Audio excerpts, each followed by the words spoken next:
Welcome to the Digital Determinants podcast, where we delve into the complex, systemic reasons behind the presence of digital inequity and the challenges surrounding digital adoption within communities comprising generations from the Great Migration. This podcast will explore the impact of trust on digital participation, the implications of digital discrimination, and the unique challenges faced by descendants of the Great Migration in embracing digital technologies. Join us as we unravel the historical, social, and technological factors contributing to this phenomenon and explore potential solutions to bridge the digital divide and promote inclusive digital adoption.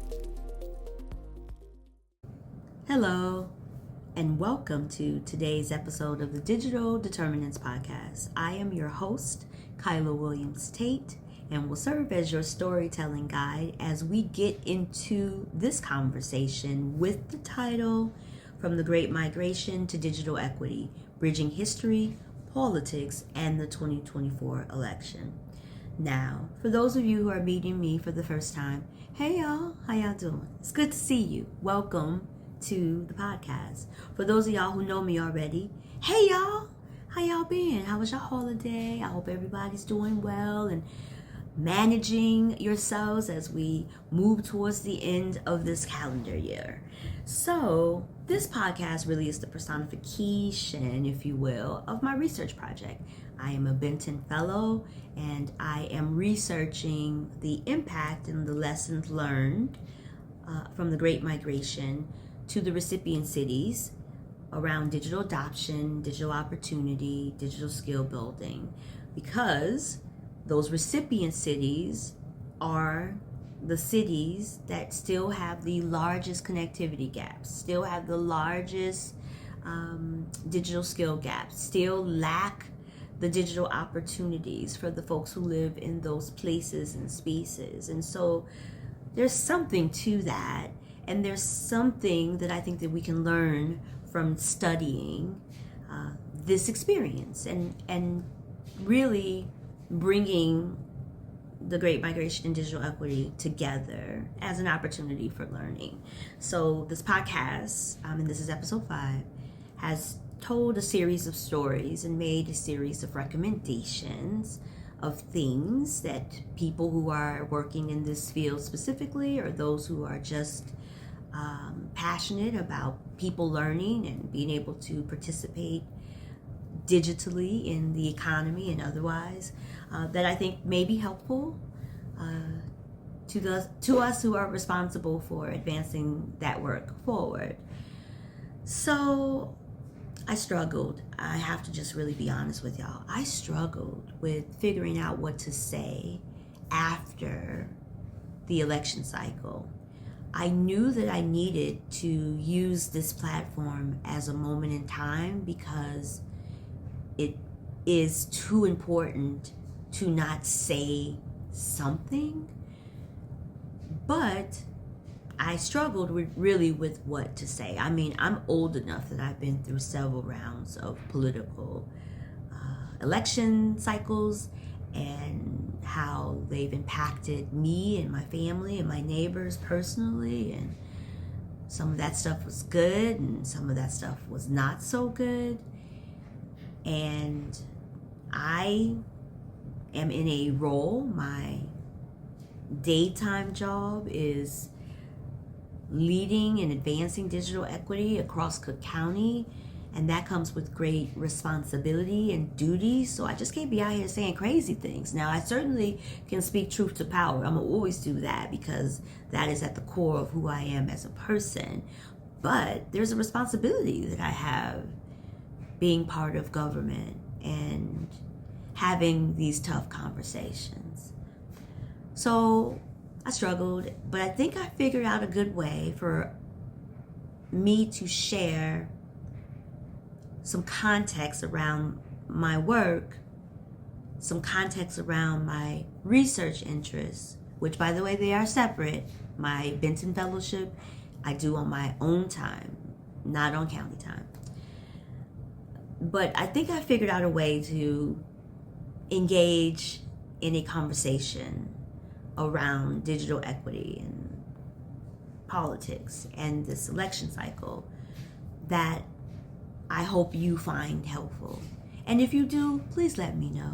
I would appreciate any feedback around not only this episode, but the previous episodes as well.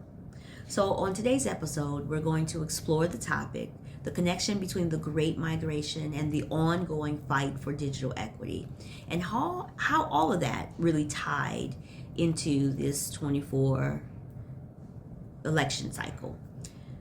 So I'm intrigued to have the conversation. I hope you're intrigued as well. So buckle up, buttercups. We're about to uncover how history and technology collide, shaping political participation and power. So when you really think about digital equity as a concept, as a construct, it really is about building power through access, building power through confidence, building power through safety, building power through infrastructure. It really is about building power in an equitable way in all of the places and spaces that we live. Not just the places and spaces that are disproportionately impacted, because if you go into many communities, whether they are lower socioeconomic in status or higher socioeconomic in status, you will find someone who is unable to connect to the internet. You will find someone who is unable to use digital skills to do the things that they need to do and have been limited as a result of that. You will find that there are digital opportunities that don't exist because there's not infrastructure to support those opportunities. Every town in America, every city, every county doesn't have like a Silicon Valley situation. So if you don't have all of the infrastructure in place to run a high tech company or to be able to utilize technology in your service business in the like standard way, like the minimum standard way, let alone like the higher standards as it pertains to access, then you're not going to be as successful. You're not going to be able to do the things that you need to do to ensure that your quality of life is high and good. So my job at the county, and also just generally being a advocate of this work, being a resident in this county, being someone who has benefited greatly because I do have access, because I do have great digital skills, because I do have confidence when I'm navigating. I am aware of safety concerns. Now, there's a lot of things happening that I ain't so aware of, but I do have enough knowledge that I at least can ensure that I'm doing my level best to protect myself and protect my family and those that I'm in contact with. So we need to ensure that that happens for everyone. I don't care where you're at. I don't care what your last name is. I don't care what you look like, what your religion is, ethnicity, what gender. It don't matter to me. Everybody needs to be able to get on the internet. Everyone needs to be able to be confident while they're there. Everyone needs the digital skills to do whatever it is they need to do in their life, to participate digitally in the economy and otherwise. And everyone needs to have access to the infrastructure to ensure that they're able to connect and connect at a standard and quality that is beyond the minimum requirement, if I can be really honest about that. So today we're going to continue this discussion, again, still using the framing of the Great Migration, but introducing some new stories and conversations around it. So we'll look at the migration patterns in the 20th century that impacted African Americans politically and culturally. Then we will fast forward to today, tracing how access, or the lack of access, to digital tools and digital skills is creating new barriers for civic engagement. And then finally, we're going to explore what this means for this 2024 election and beyond. 2025 is just around the corner. So to understand where we're headed, we're going to look back just a little bit because, again, episodes 1 through 4 really do provide a good foundation around the Great Migration and this concept and this research that I'm engaged in. So if you have not watched the previous 4 episodes, this is a good opportunity to do so after you finish this one. And episode 4 specifically really sets a good stage for this conversation because what I did was I did a timeline review tapping into like the local political landscape here in Chicago as well as the national landscape during the first wave of the Great Migration, which was 1916 to about 1935. And I talked about the political leaders, our presidents, and any kind of like policy initiatives that were happening during that time that impacted the economic status, housing, jobs of Black people during that time. So episode 4, if you're not going to go back and watch all 4, now I don't know why you would want to not do that because these podcast episodes is good. But if you want like a good baseline of information, episode 4 is a good place to start with this conversation. So in 1916, we had the start of one of the greatest migration of people in this country, the United States, and it altered America's social, economic, and political landscape, and that's the Great Migration. So the Great Migration lasted from 1960 to 1970, and as I said before, the first wave of it was like 1916 to about 1935. There was a lot of stuff that happened after 1935. We had the Great Migration, we had the race riots. There was like a lot of things that were happening across the United States that kind of halted a little bit of the migration patterns. People were still coming, but just not in the greatest waves that they were coming between 1960 and 1935, and then probably about 1940 to about 1970. So during that time, the collective time, 1916 to 1970, the America experienced 6 million African Americans leaving the rural South. They were escaping the horrors of racial violence, the disenfranchisement of Jim Crow laws, and the crushing weight of economic oppression. So many sought lives in urban centers across the North, Midwest, and places. So Chicago, Detroit, New York, Los Angeles. People wanted freedom from the terror that really was happening in some of those rural southern towns. The migration itself, like getting people from one place to another, just didn't change where people lived. That certainly was apparent, but it really did reshape political power. For the first time, African Americans in the North could vote freely, influencing local and national elections. These shifts laid the groundwork for the Civil Rights Movement and forever changed America's political landscape.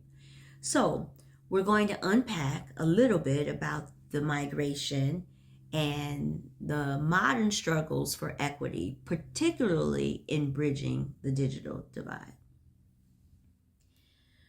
Now, here's a question that goes unasked when discussing the Great Migration. How did this movement impact African Americans politically? We always talk about like what happened once the folks got here, right? And what that meant for that particular city. So there's a lot of stories around how folks got here and needed jobs and needed housing and the built environments in these cities change significantly. You know, when you have such an influx of people coming at one time, your local governments weren't prepared for all of that. But outside of like the people experience. Like, what was the political experience? So when communities moved north, they just didn't find jobs and homes. They found voting booths that weren't locked by literacy tests or poll taxes. So if you are not a student or have heard the history around what was happening in the South and how Black people were being prevented from voting, and they instituted these unconstitutional laws to prohibit Black people from casting their vote, specifically making Black people have to take a literacy test or pay some type of poll tax in order for them to vote. So if you've created economic oppression, which within economic oppression is also educational oppression. We know that Black people in the South did not have access to the education. And in fact, if you step back into the slavery times, we know that slaves were not allowed to read and could not go to school, and all of the things that have kept generations of people from really realizing their greatest potential. So in a system that's created that kind of oppression, to then be told that you can't use your right as a human in these United States to vote, and that in order to do so you have to pass some type of literacy test or pay some tax with dollars that you don't have, is just cruel. It was just cruel. So as people migrated north, this newfound ability to participate in democracy influenced elections and reshaped entire cities. If you watch episode 4 of this podcast, and I'll link it somewhere, in the screen, I talked about in Chicago, there was a mayor, Mayor William Thompson, that they called Big Bill. Big Bill was one of the probably, and this is not me saying it, this is what the history books say, was probably one of the more corrupt mayors that the city of Chicago has had. But he had a great following and support with African Americans in those communities in Chicago, which was a siloed community on the south side because African Americans weren't allowed to move into certain neighborhoods and residential areas in Chicago. The ones that were here already and the ones that joined. The ones that were here already, they were relegated to a few blocks on the south side. And that created, of course, tension, because you can't just continue to pile people on top of people and not have adequate housing or the availability of housing for people. So, of course, that creates an issue. And we've talked about that in the previous episode. I want to say episode 3. But African Americans, for Big Bill, became a significant voting bloc, right? Again, I can't find out why African Americans were so into Big Bill in Chicago. I'll do a little bit more research around that, because similarly to our current presidential election results and the lack of policy referenced in that race, and the lack of focus on issues that I think are important to people, I can't really find Big Bill's political platform. We weren't really saying a lot, not publicly maybe, but nonetheless, Black folks was voting for Big Bill. And to my point, African Americans, when they migrated north, became a significant voting bloc. Political leaders began to take notice. It's no coincidence that Franklin D. Roosevelt's New Deal policies appealed to Black voters, or that Lyndon B. Johnson pushed civil rights legislation with a bit of urgency. Not urgent enough, but it had a little bit of urgency in there. But it wasn't just about politics, right? The Great Migration created cultural hubs where Black identity thrived. Think about the Harlem Renaissance, a cultural explosion of music, art, and literature that gave voice to the struggles and aspirations of Black Americans. Here in Chicago, we had so many neighborhoods that reflected Black culture. Here in Chicago, we have the Bronzeville neighborhood that was full of halls and banquet rooms and restaurants and a lot of just cultural opportunity to express Black identity, and that kind of pride and culture doesn't always coexist for Black people positively, unfortunately. It seems like anytime we get together to experience or express Black joy, like the joy of being African American and our culture and our ethnicity and our familial ties and our roots, our stories and narratives, there's always something that surrounds us that wants to either shame that or take that away or destroy it or distort the truth around it. It's upsetting, to say the least. So these cities became centers of cultural and political thought, with leaders advocating for equality and justice. These hubs were not just about survival, but about liberation, freedom, and the possibility of a better future. And who don't want to talk about that? Like, that's all good stuff, right? Can we agree that talking about equality and liberation is exciting, right? These hubs, again, they were not just about survival, but about liberation and the possibility of a better future. But progress came slowly. And for those of us who've been doing this work, especially in digital equity, because I've been doing this work for a long time, it takes a long time. And we've made some incremental progress, but the progress just comes very slowly. So systemic racism didn't vanish then. Even in these urban spaces that were like these cultural hubs, systemic racism still existed.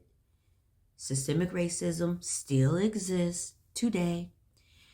Economic opportunities were often limited back then, and African Americans remained segregated in certain neighborhoods. Again, I said earlier that in Chicago, there was a block, a set of blocks on the South Side, which is where primarily most of the African Americans lived, the ones who were here prior to the Great Migration, as well as the ones who came here. So the echoes and the modern challenges of access and mobility in the digital age were present then. These stories have not changed. The familiarity of what was happening then, despite the fact that we didn't have as much technology advancement that we have like now, but that economic opportunity and how systemic racism limits that existed then, it exists now. So then it leads us to this next question, like, how does a historical fight for access mirror today's movement for digital equity?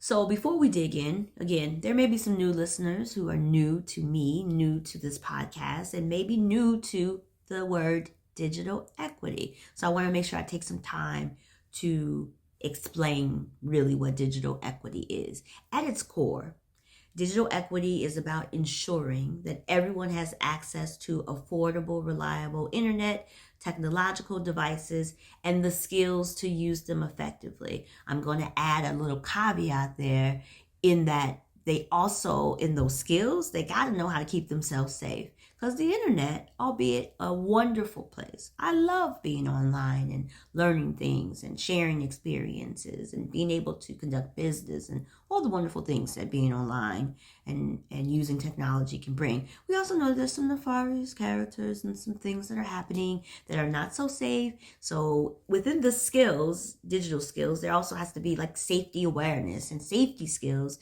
so that people who are navigating online environments and participating in the digital economy especially are aware of how they keep themselves safe and how they can protect themselves while they're doing all the things that they need to do using technology and online. So now think about this. If the Great Migration, for all of its struggles, allowed African Americans to create political momentum, what happens when people can't fully participate in the digital world? I'm going to ask that question again. For all of the struggles that happened in the Great Migration that allowed African Americans to create political movements, so despite those struggles, stuff was still happening. What happens when people can't fully participate in the digital world? We've already seen some answers to that question, right? Communities hit hardest by the digital divide face barriers in everything. I mean everything from education to employment. And yes, it directly impacts voting rights. Can't register online because you lack internet. That's a barrier. Can't verify political information because misinformation floods your feed. Another barrier. It's not unlike the disenfranchisement tactics of the past, updated for the 21st century. It's basically a playbook almost. And I think people like me and others who are working in these spaces, we want a different book. We want a different book that we all can participate in the rules around, that doesn't keep certain people, many who look like me, disenfranchised. Like we wanted a different moment. We need a different moment so that we don't continue telling this story, the same story, just different times. Same story, different times. So during the Great Migration, Black Americans relied on newspapers. And for those who've been watching this podcast series, you know we talked a lot about the role of the Chicago Defender newspaper in the Great Migration moment. So Black Americans relied on newspapers like the Chicago Defender, churches like the Olivet Baptist Church, and word of mouth to organize. They didn't have the internet, TikTok, Instagram, email, just plain old grassroots organizing, word of mouth to get people prepared to move from where they were to where they were headed. So the internet has taken that role. Social media platforms spread messages instantly, and not just in your network, but to many networks for people that you don't even know, consuming the same information in about the same real time. So social media platforms helps communities to mobilize, but only if you can access them, only if you have the skills to access them, only if you understand how to navigate, only if you were aware that there's places for you to be able to do that. So digital inequity has created a new civil rights battle. You hear me? Let me say that again. Digital inequity has created a new civil rights battle. And as we approach this defining post-election cycle, which brings me to another key point, the role of technology in supporting or suppressing democracy. Like we have to do something. I don't know what the something is. And maybe collectively we can talk about that and figure out what the somethings are. But we got to do something. We cannot continue to have the same conversation year by year by year by year. Again, I'm old enough that I've seen these same conversations happen from the time I, understood what words meant at 4 to where I am at this big old age of 50. Some of the same conversations continue to happen. So let's talk about this election cycle for 2024.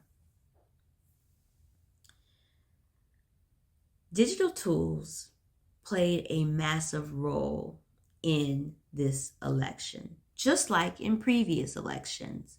If we think about the first time President Barack Obama got elected, we saw the introduction of online fundraising with small amounts. Y'all remember there was $5? Just $5 can help us do all these amazing things, and how much money was raised and how much awareness happened as a result of that social media campaign for President Obama. So we know that in today's election cycles going forward, how important folks need to understand digital tools and how they're being used, again, to suppress democracy. Social media amplifies platforms. Digital ads target specific voters. And online organizing will sway public opinion. Me and my husband had a conversation. We hadn't even talked about it, but I watched my set of TV shows, and he has a set of TV shows that he watches outside of me. And there's commercials that play while we're watching that using our streaming services. So one day we were watching one of the shows that we watched together, and one of those commercials came up. And I said to my husband, yeah, they said that this candidate did this. And then my husband completed the rest of my thought and was like, yeah, this. We had not talked about this candidate before. We had not referenced that those commercials were running consistently at every commercial break after our television shows. We had not talked about it until that moment. But the fact that independently, we both had conclusions around a candidate and some fact around their political platform shows you how these online ads can sway public opinion, or at least plant a seed where you are doubting what you thought to be true and considering a new truth, if you will. So there's a flip side to this, though. The same communities historically marginalized during the Great Migration are still bearing that very heavy brunt and blow of systemic inequities, this time just in the digital world. Limited internet access means fewer chances to engage with campaign platforms, fewer opportunities to counteract misinformation, and greater risk of being overlooked by candidates. This raises some other crucial questions. Going forward, will the candidates in our respective areas prioritize digital equity on their platforms? We didn't hear anyone really talking about digital equity, digital inclusion, digital skills. We didn't really hear it. We heard some rumbling late in the campaign with Vice President Kamala Harris. We didn't hear anything specifically coming from the Trump side of campaigning around digital equity. We certainly understood that there is a document that exists, Project 2025, that has a technology chapter.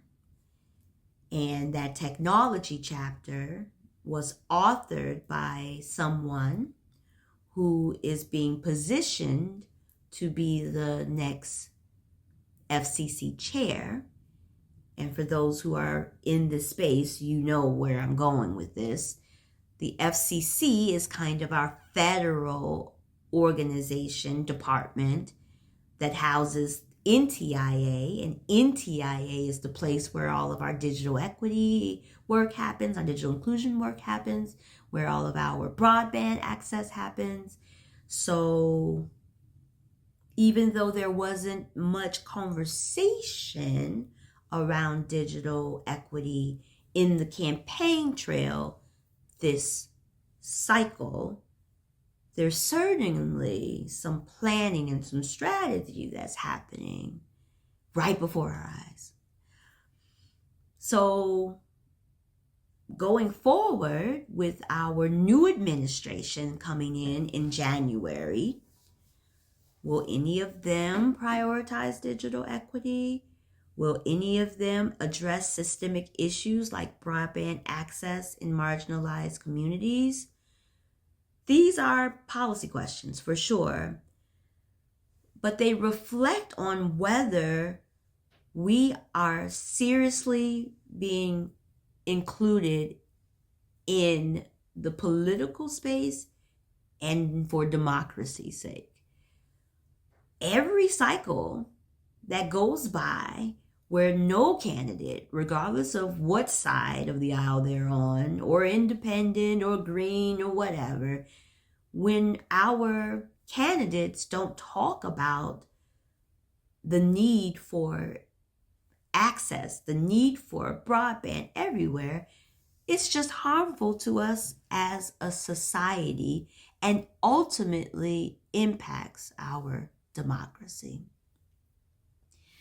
So we've seen a lot of grassroots activism. We have folks who've been here for a long time, like the Benton Institute for Broadband and Society, like the National Digital Inclusion Alliance, NDIA. There's lots of groups that have been doing this work for a long time, and there's others who are joining, and there's others who've left because they are tired and they just don't have no fight left in them. And I understand that because this political season has exhausted me.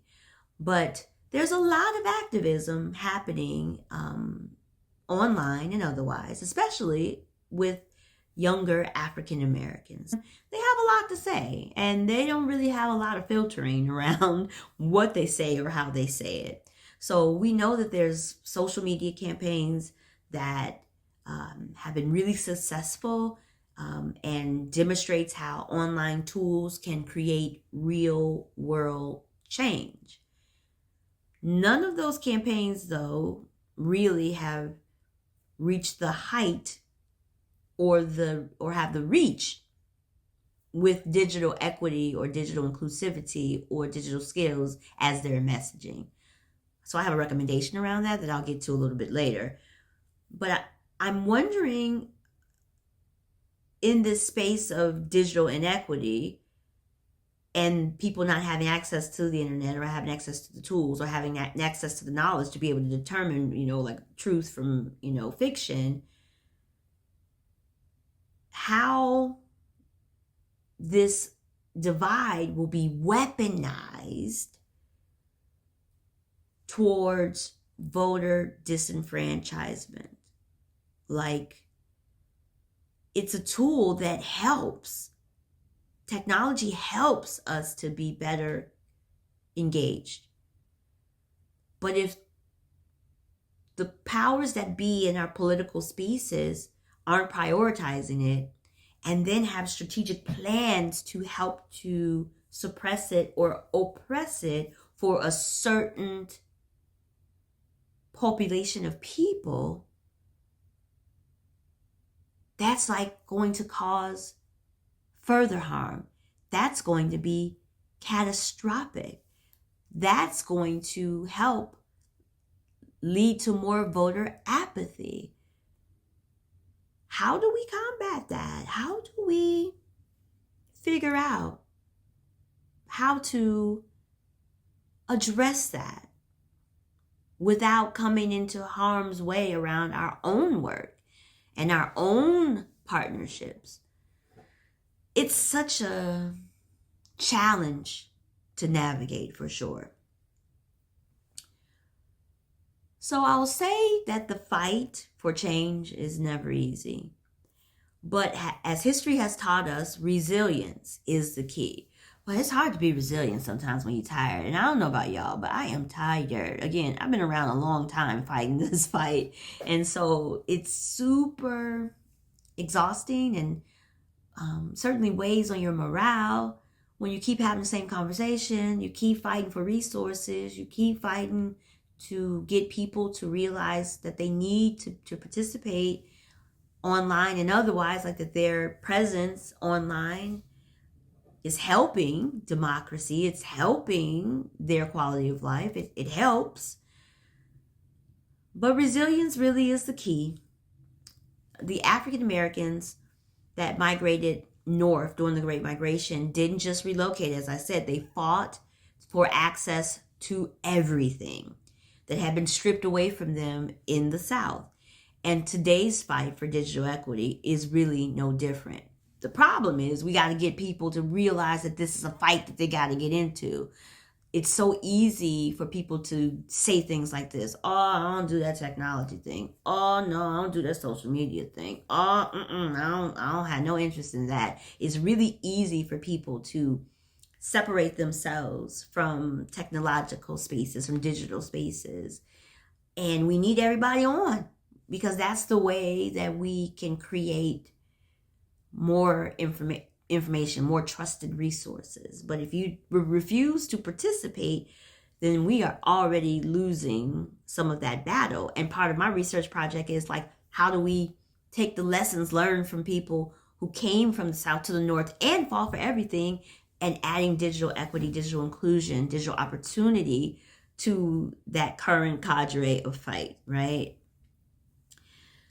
But to address these digital inequities, we have to build a pathway to a stronger political participation and economic opportunity. We can ensure that technology lifts people rather than locks them out. Now, I know that that's easier said than done, and that's why many of us, including myself, continue to push the initiatives forward in our digital equity plans and our setting up programming and our offering training. Like, we're doing a lot, but it won't help and hasn't helped because we don't have policy change. So from investing in affordable broadband access to ensure voter-friendly digital tools, we must demand solutions that empower all communities, not just the privileged few.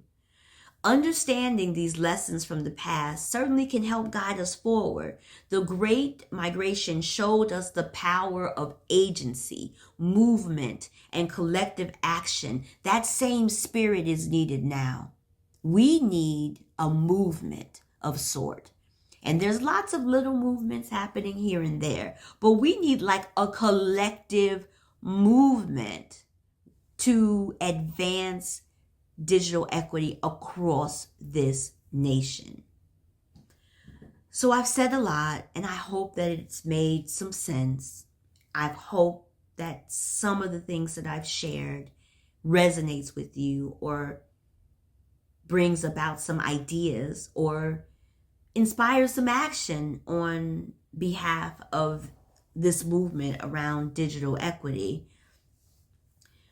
But I want to wrap up with a couple of few action items that I think can help us as we try to collectively figure out what to do next. We know that there's some opposition to the funding that's been put in place to support the work that happens within digital equity in these places and spaces all over the United States. There's some opposition to it.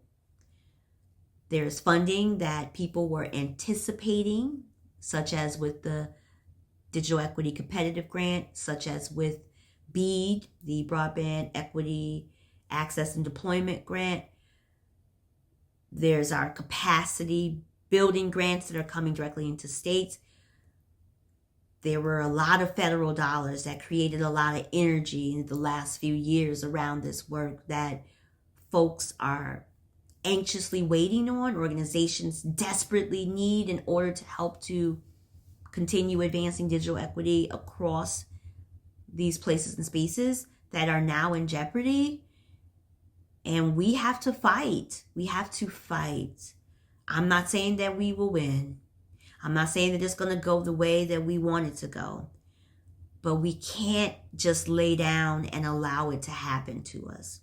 So here's a few ways to take action today.